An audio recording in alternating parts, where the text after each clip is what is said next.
ಎಲ್ಲರಿಗೂ ನಮಸ್ತೆ. Happy family Manjunath YouTube ಚಾನಲ್ಗೆ ನಿಮ್ಮೆಲ್ಲರಿಗೂ ಸ್ವಾಗತ. ಮಕ್ಕಳೇ, ಕಳೆದ ಸೆಷನ್ನಲ್ಲಿ ನಾನು ಕಾಫಿ ಕಪ್ಪು 1 ವಾಕ್ಯಗಳ ಉತ್ತರಗಳನ್ನು ವಿಶ್ಲೇಷಣೆ ಮಾಡಿದ್ದೀನಿ.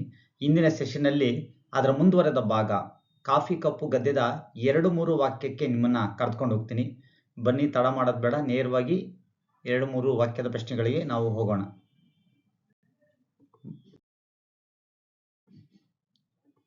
ಮೊದಲನೇ ಪ್ರಶ್ನೆ, ಹಿರಿಯ ವಿದ್ಯಾರ್ಥಿಗಳು ಹೆಡ್ ಮಾಸ್ಟರ್ ಬಳಿ ಯಾವ ವಿಚಾರಗಳನ್ನು ಹೇಳಿಕೊಳ್ಳುತ್ತಿದ್ದರು?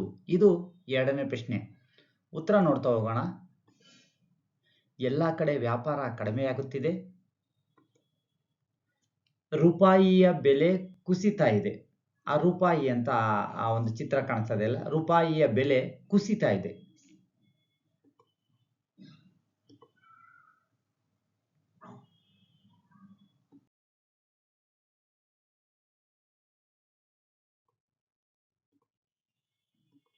ಮೂರನೇ ಪಾಯಿಂಟು, ಹಣಕ್ಕೆ ಬೆಲೆನೇ ಇಲ್ಲ. ಹಣಕ್ಕೆ ಬೆಲೆ ಇಲ್ಲ. ಮಕ್ಕಳು ಬೆಳೆಯುತ್ತಿದ್ದಾರೆ. ಇದು ಹಿರಿಯ ವಿದ್ಯಾರ್ಥಿಗಳು ಹೆಡ್ ಮಾಸ್ಟರ್ಗೆ, ಗುರುಗಳಿಗೆ ಹೇಳಿರ್ತಕ್ಕಂಥ ಸಮಸ್ಯೆಗಳ ಸರಮಾಲೆ.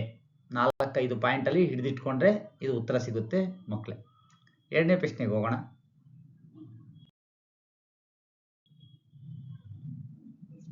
ಗುರುಗಳು ತಂದಿಟ್ಟ ಟ್ರೇನಲ್ಲಿ ಎಂತಹ ಕಪ್ಪುಗಳಿದ್ದವು? ಆ ಎಂತಹ ಅನ್ನೋದು ಪ್ರಕಾರವಾಚಕ. ಎಂತಹ ಕಪ್ಪುಗಳಿದ್ದವು ನೋಡ್ತಾ ಹೋಗೋಣ. ಚೈನಾ ಪಿಂಗಾಣಿ, ಪ್ಲಾಸ್ಟಿಕ್ ಕಪ್ಪುಗಳು, ಸ್ಟೀಲ್ ಲೋಟಗಳು,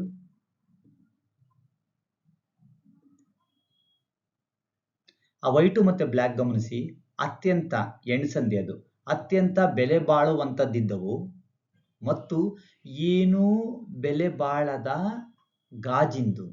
ಅತ್ಯಂತ ಬೆಲೆ ಬಾಳದು ಗಾಜಿಂದು, ಸುಂದರ ಗಾಜಿಂದು ಮತ್ತು ಏನೂ ಬೆಲೆ ಬಾಳದ ಗಾಜಿಂದು ಆ ಒಂದು ಟ್ರೇನಲ್ಲಿ ಇದ್ದವು.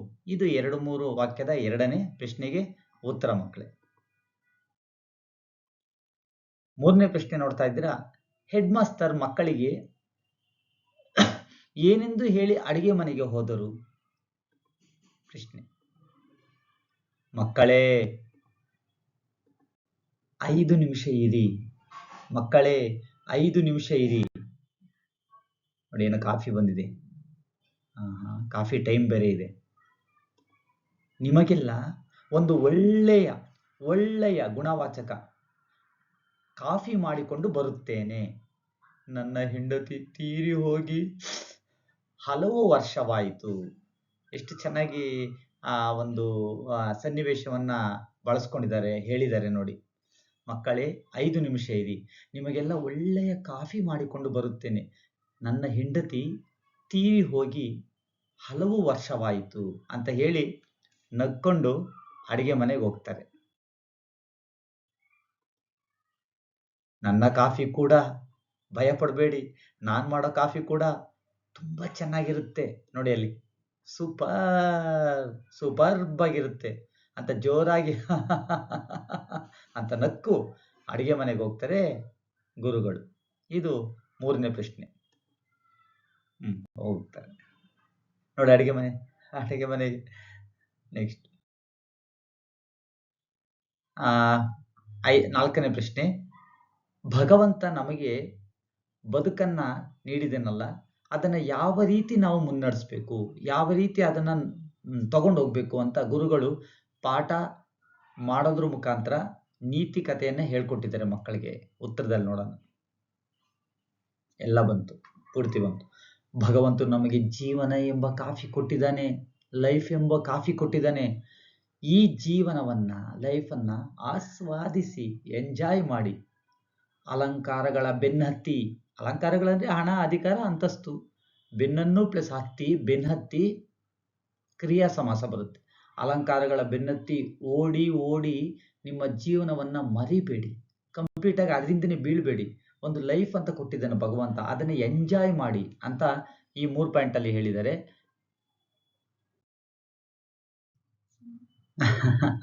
ನೋಡಿ ಮಕ್ಕಳೇ, ಆ ಹೆಣ್ಣುಮಗು ಕಾಫಿಯನ್ನು ಎಷ್ಟು ಎಂಜಾಯ್ ಮಾಡಿ ಕುಡಿತಾ ಇದೆ. ಕಾಫಿ ಅಲ್ಲ, ಲೈಫು. ಜೀವನವನ್ನ ಎಷ್ಟು ಅನುಭವಿಸ್ತಾ ಇದೆ, ಎಷ್ಟು ಆಸ್ವಾದಿಸ್ತಾ ಇದೆ ಅಂತಂದ್ರೆ, ಆ ಗುರುಗಳು ಹೇಳಿದ್ದ ನೀತಿನೂ ಇದೆ. ಬನ್ನಿ ಮುಂದಿನ ಪಾಯಿಂಟು ನಿಮಗೆ ಏನು ಹೇಳುತ್ತೆ ನೋಡೋಣ. ಸಂತೋಷದಿಂದ ಇರುವವರಿಗೆ ಜೀವನದಲ್ಲಿ ಎಲ್ಲವೂ ಚೆನ್ನಾಗಿರುವುದು ಸಿಕ್ಕಿರುವುದಿಲ್ಲ. ನಾವು ಅನ್ಕೊಂತೀರಿ ತುಂಬಾ ಹಣವಂತರು, ಸಿರಿವಂತರು, ಐಶ್ವರ್ಯವಂತರಿಗೆ ಎಲ್ಲವೂ ಎ ಟು ಝೆಡ್ ಸಿಕ್ಕಿರುತ್ತೆ ಅಂತ. ಇಲ್ಲ, ಏನೋ ಒಂದು ಕೊರತೆ ಇದ್ದೇ ಇರುತ್ತೆ. ಆದರೆ ಸಿಕ್ಕಿರುವುದನ್ನು ಹೇಗೆ ಚೆನ್ನಾಗಿ ಆಸ್ವಾದಿಸಬೇಕು, ಅನುಭವಿಸಬೇಕು ಎಂಬ ಒಂದು ಸಣ್ಣ ಕಾಮನ್ ಸೆನ್ಸ್ ಇರುತ್ತೆ. ಹಾಗಾಗಿ ಕಪ್ಪುಗಳ ಚಿಂತೆ ಬೇಡ. ಡಿಫ್ರೆಂಟ್ ಕಪ್ಪುಗಳಂತ ತಂದಿಟ್ಟಿರ್ತಾರಲ್ಲ, ಅದಗಳ ಚಿಂತೆ ಬೇಡ. ಹಣ, ಅಧಿಕಾರ, ಅಂತಸ್ತಿನ ಚಿಂತೆ ಬೇಡ. ಅದಾಗ ಅದು ಬರುತ್ತೆ. ಕಾಫಿ ಕೊಟ್ಟಿದ್ದಾನೆ ಭಗವಂತ, ಭಗವಂತ ಕಾಫಿ ಕೊಟ್ಟಿದ್ದಾನೆ, ಕುಡಿತಾ ಹೋಗಿ, ಅನುಭವಿಸ್ತಾ ಹೋಗಿ, ಎಂಜಾಯ್ ಮಾಡಿ ಅಂತ ಹೇಳಿ ನೀತಿಯನ್ನು ಹೇಳ್ತಾರೆ.